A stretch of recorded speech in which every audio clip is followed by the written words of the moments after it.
Hello, everyone, and welcome to another episode of Reckless Paradise Podcast. I am your host, Dystro, and tonight's episode is another breakdown episode. I know, two breakdowns in 2 weeks.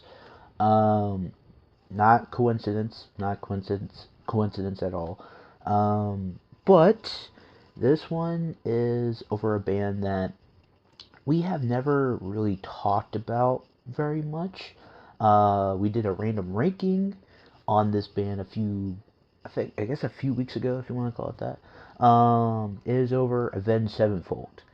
And tonight's album that I'm going to be breaking down is from 2003, and it is Waking the Fallen.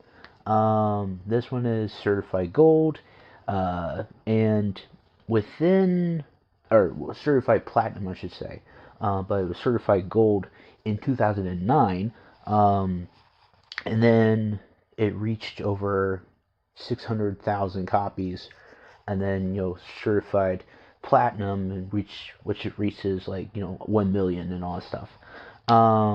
So I had taken it upon myself to listen to this album and kind of just get the feeling for it and all that stuff.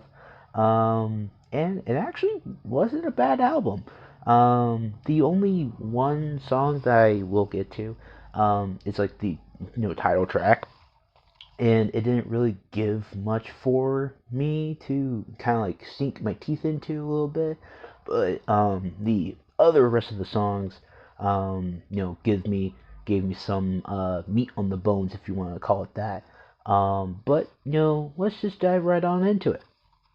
So, if you do not know what the breakdown is, it's where we take each song, break it down lyric by lyric, whatever, and find the song meaning behind it, and then we rank it on a scale from 1 to 10, 1 being the worst, 10 being the best. You know how it works.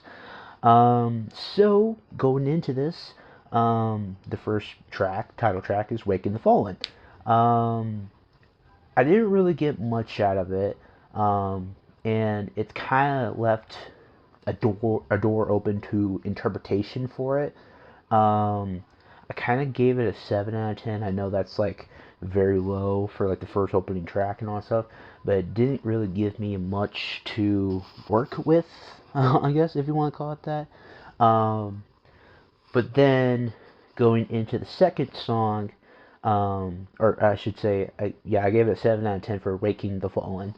But going into the second song, Unholy Confessions, it gave me a lot to work with because I know this song, I've heard this song so many, many times, and there has been like a lot of meanings and just lots of like different stories behind each thing. But in one of the songs, the two-parter, I Won't See You Tonight, part 1 and part 2, I'll go deep dive into that in a little bit. But the Unholy Confessions thing, it's um, a double-edged sword sort of thing, if you want to call it that. So it was written by Zaki Vengeance, M Shadows, and Sinister Gates. And the main riff was written by Zach. It says the band said that the song's writing process was different than that of the other tracks. And Zach had a riff that he had been playing over and over and over in the garage. We would jam on it a little bit, but we didn't know what to do with it. Then we left for tour. It was sort of Suicide Awareness Initiative Take Action Tour or something. We were staying at our booking agent's house in Chicago, and we said, let's write a song. So we all wrote in separate rooms. We'd never done that since. And then Sinister came up, or no, M Shadows came up with the chorus for Unholy Confessions, and kind of put it all together on the back burner. Then when we got home to Orange County, we had that riff and we had the chorus. We just needed some stupid meaty breakdown. And that part of the song came together, and we put the dumb breakdown with the riff, and then we already had this chorus. It was funny how those things happen. It was just like a moment in time, which, to be fair, yeah, it's one of those songs that's kind of like reminisce in my mind and all that stuff. That's why I gave it a 9 out of 10, because like it's very, very cemented in my brain, because I remember the music video, I remember the drums and all that stuff. Um, I kind of said this when uh, I did the random ranking for the Avenged Sevenfold thing, and Chapter 4 was on that list.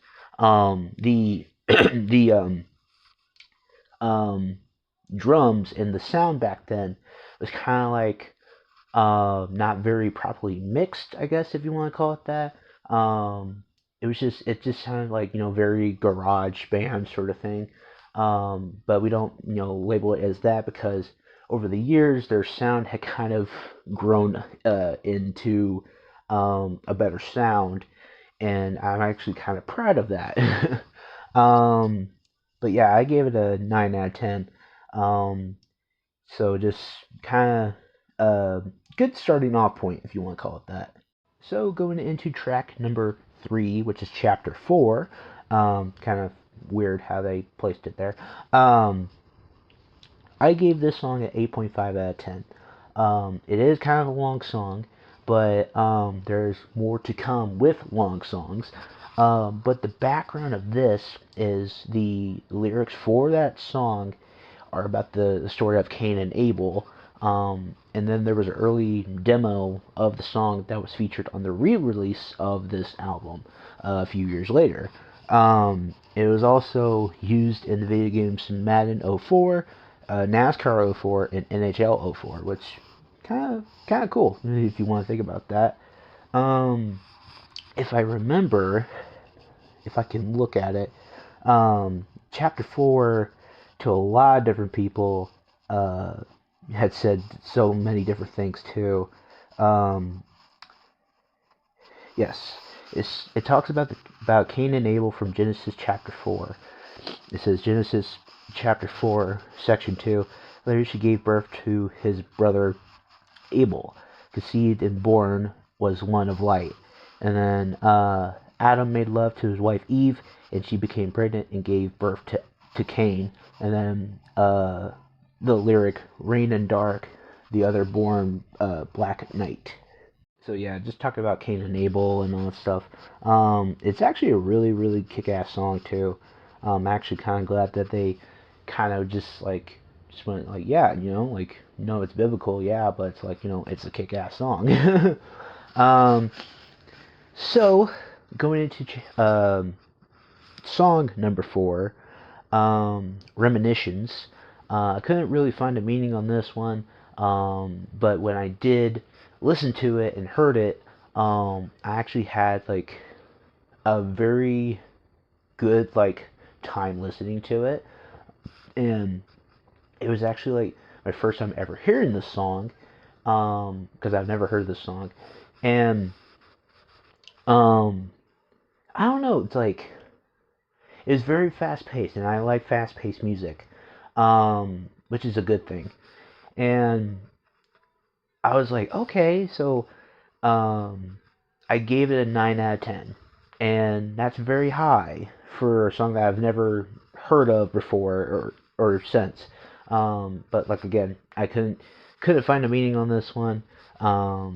But going into song number 5, Desecrate Through Reverence.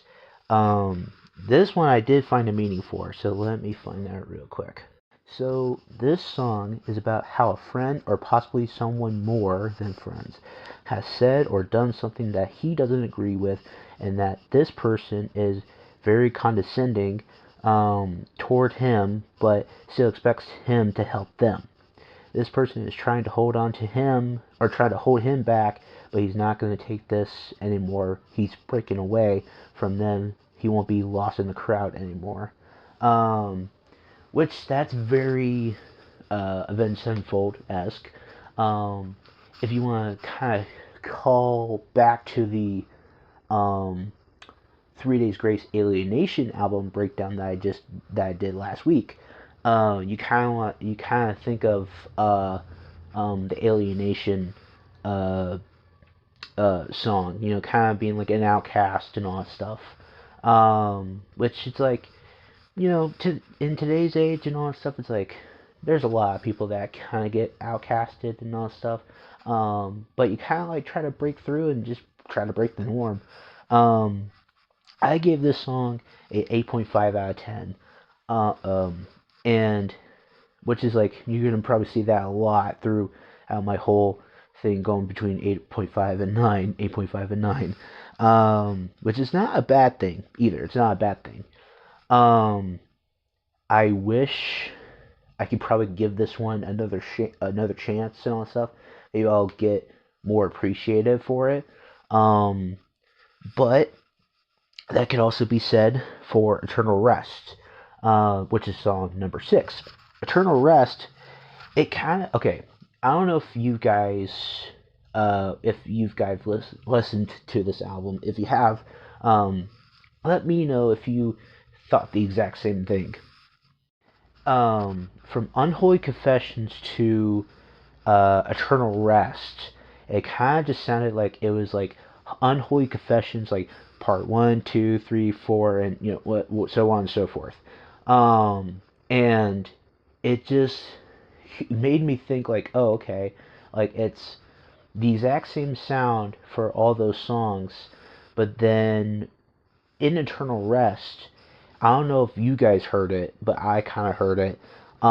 It went from like an Unholy Confessions kind of sound to like a Pantera esque kind of sound in like a little bit of like the middle there. Um, I don't know if this is just me, but I thought I thought of Pantera when I heard a little like break in the middle and all that stuff. And then it kind of went back to Unholy Confessions, and then went back to Pantera, and back and forth. Which I was like, oh, okay, like that's kind of cool. Um, it felt like also to me that when that happened, it kind of like made me think, oh, okay, like this is like a break, like a switch up between this song and then going into the next song, which we'll get to in a little bit. Kind of being like, this is like the switch up for the rest of the album, and then kind of just being like, okay, like this is what it's gonna be for the rest of the album, sort of thing. Again, if you guys heard what I heard and all that stuff, you guys let me know in the comments down below. Um, but this song is like it's really really good, and I actually kind of enjoy it. So going into song number 7, we have Second Heartbeat. Um, to some people, this is probably just about a girlfriend in a debate, probably. But there's like a lot of people that it's like different, different meanings and all that stuff.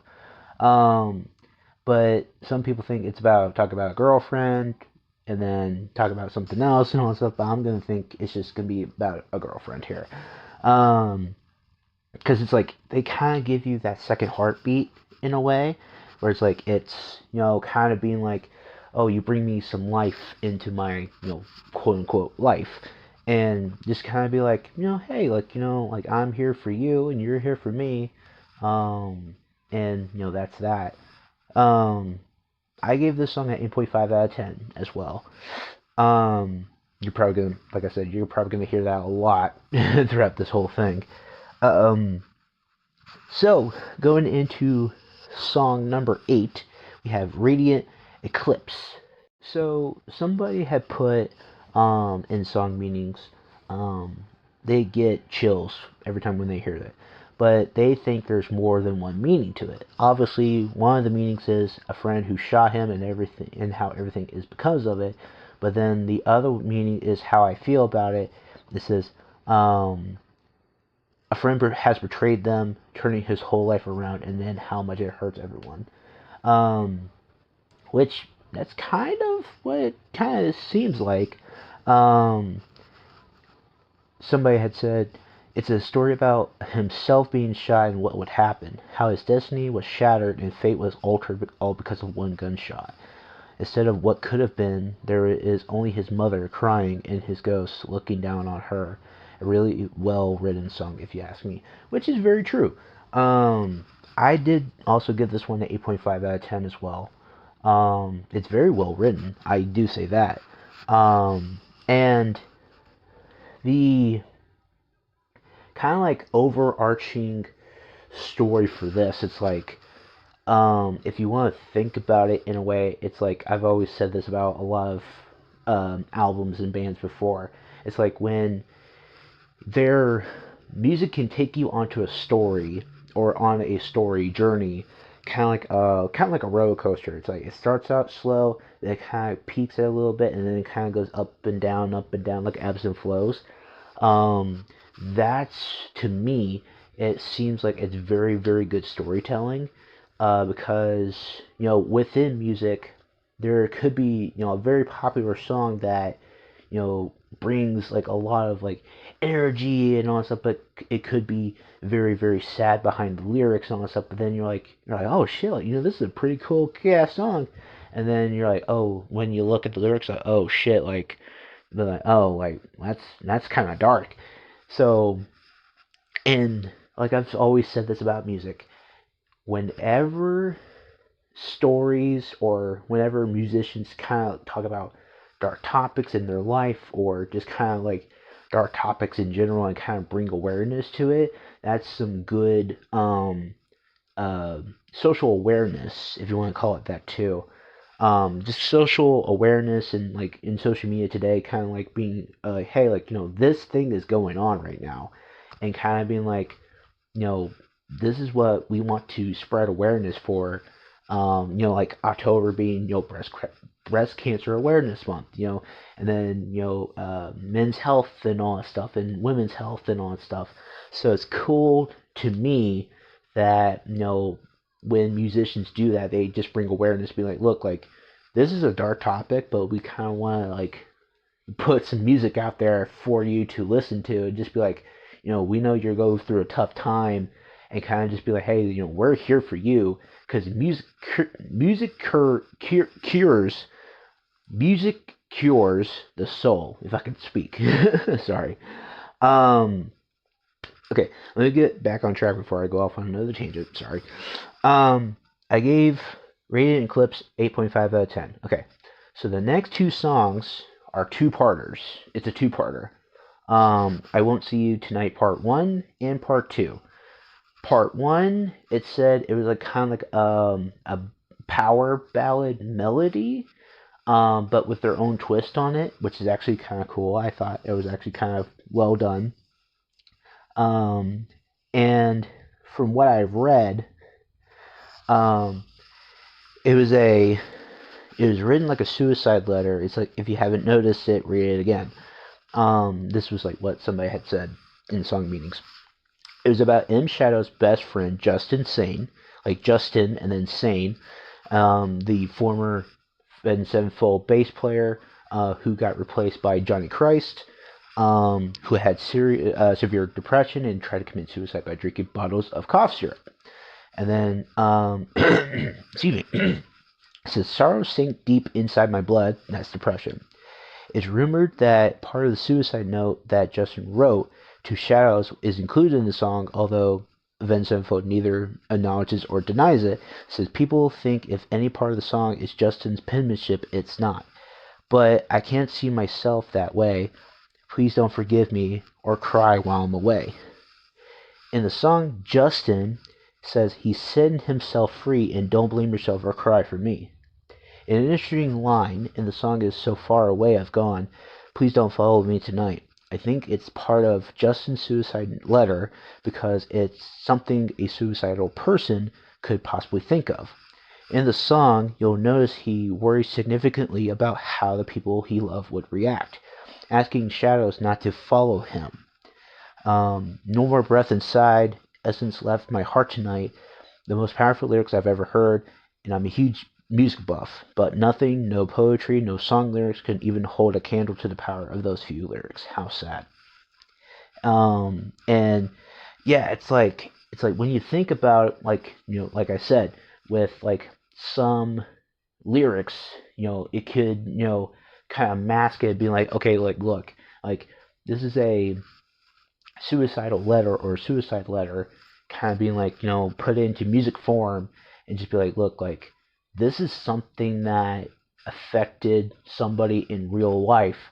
So let me put some music behind it and kind of just be like, hey, like, look, like, we're here for you, so you're not alone sort of mentality. And I kind of like that in retrospect. So that was part one. And I gave that a 9 out of 10. I almost said 9.5. 9 out of 10. But then when you go into the second part, it kind of ramps up a little bit, and I actually kind of like how they went into the next part. It kind of like fades away the song a little bit and kind of like gives you like radio static, and then it kind of kicks into the next gear with the second part, and it's kind of like an anger in response to part one. It's kind of like M Shadows being like angry at himself. It says, but then somebody said, but does anyone kind of feel kind of selfish at this person that wants their friend alive just because they feel they need him?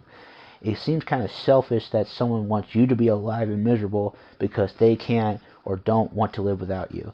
And then it says, you just never know what somebody's going through. And that is true.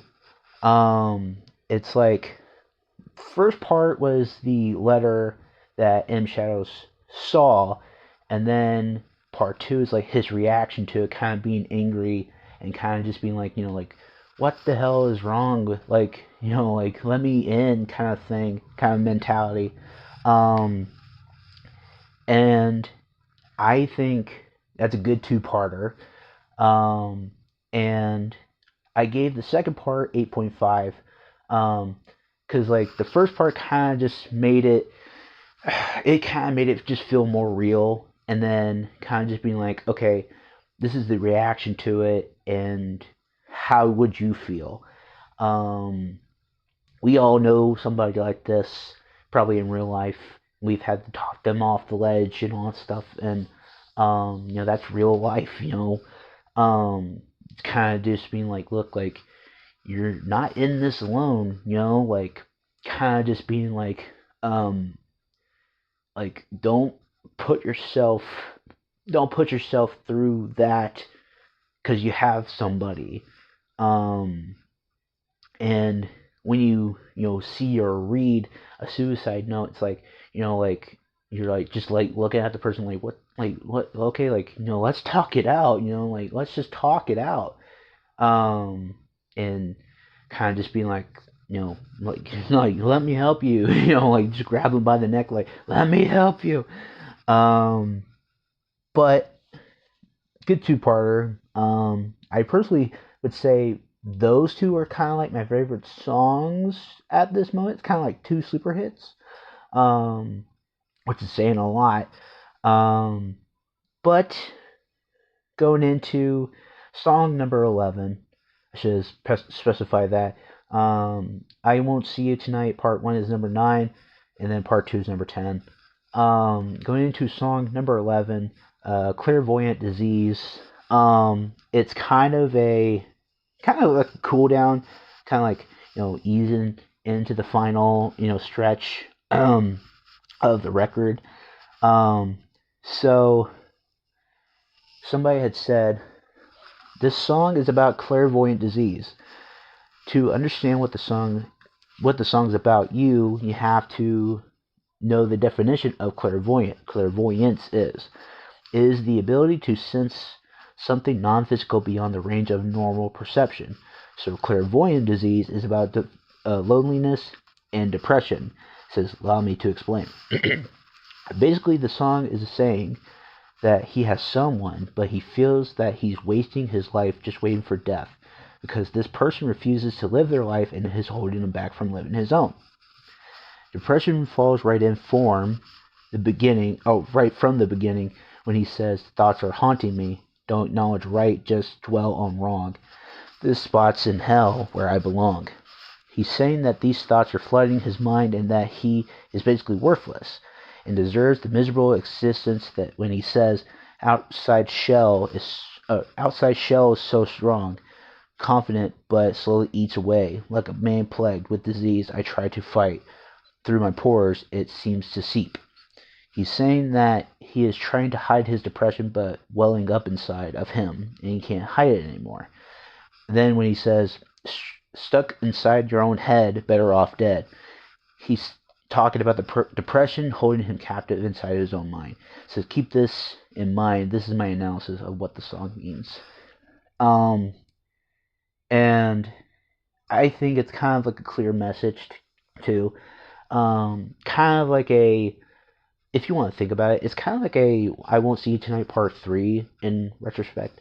Um, and it's a very clear message too, being like, like, again, like, the loneliness and depression inside your mind, kind of seeping in, being like, hey, like, look, like, you're lonely, you're depressed, ha ha ha, kind of just being like, hey, you have nobody, um, and like we all deal with that depression, loneliness inside of our minds every day, especially if you have, bipolar disorder, very clear cut cases of that, um, and it's, like I said, it has to be self aware enough to be like, hey, look, like, we understand what you're going through, but you gotta let us in and kind of like, no, let me help you.